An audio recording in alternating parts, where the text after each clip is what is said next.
Could Araby still be yet released as a race pack for Total War Warhammer? Hello everyone and welcome back to the Great Book of Grudges. My name is Nathan and today I'd like to talk about Araby and Total War Warhammer, potentially obviously in the third game. But before anything, I would like to say that yes, I am aware that Creative Assembly currently shot down Araby as a potential race, but they never said it was done and dusted for good as far as I'm aware. Araby itself is a mysterious nation, to be honest, with not a lot of lore and not a lot of units established in said lore, but still people keep asking for Araby to be made into a DLC pack or race pack, and to be honest it makes a lot of sense. Araby itself has a lot of history with races such as the Bretonnians and the Tomb Kings. They fill out the need of more varied humans being visually distinct and having their own race and culture towards it, rather than just looking like another Empire clone. Let's be honest here, the Empire clones are pretty much littering the map and it gets kind of boring to fight. Once you've fought one, you've pretty much fought them all. But without diverting too much, let's talk about why I and a few others believe that Araby will eventually be added into Total War Warhammer. There is a lot of cross-promotion happening now in terms of Warhammer, via either by different game developers or with Games Workshop themselves.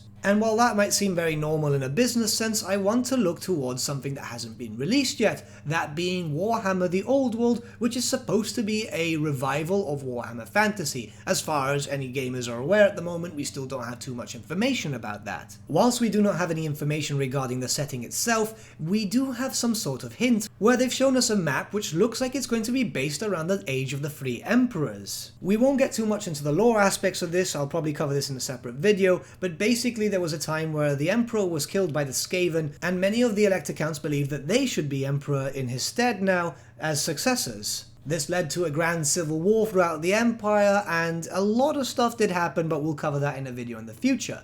Now you might ask why this is relevant to the actual Araby section, but there is something that happens before the actual civil war kicks off. About 100 years before the actual civil war, there was an event where Araby itself had risen as a nation. They had travelled into the lands of the border princes Estalia and Talia and laid waste to it, eventually planning on moving on forward and eventually hitting into Bretonnia and possibly the Empire. The Bretonnians saw the threat of Araby and marched against them, also asking the Empire for aid. Unfortunately, since civil war was about to happen, they couldn't send armies, but many of the knightly orders were sent down to deal with Araby. Araby was destroyed and pretty much turned into a shell of its former self. They never truly recovered, but they still managed to build cities and become well-known traders and so on, but Araby itself would never be a powerhouse as it once was. Now, you might be asking why this is relevant, but seeing as the fact that the old world might be based around this era, it might be possible that we will see Araby models, maybe even an army book, and actually have them as a playable faction.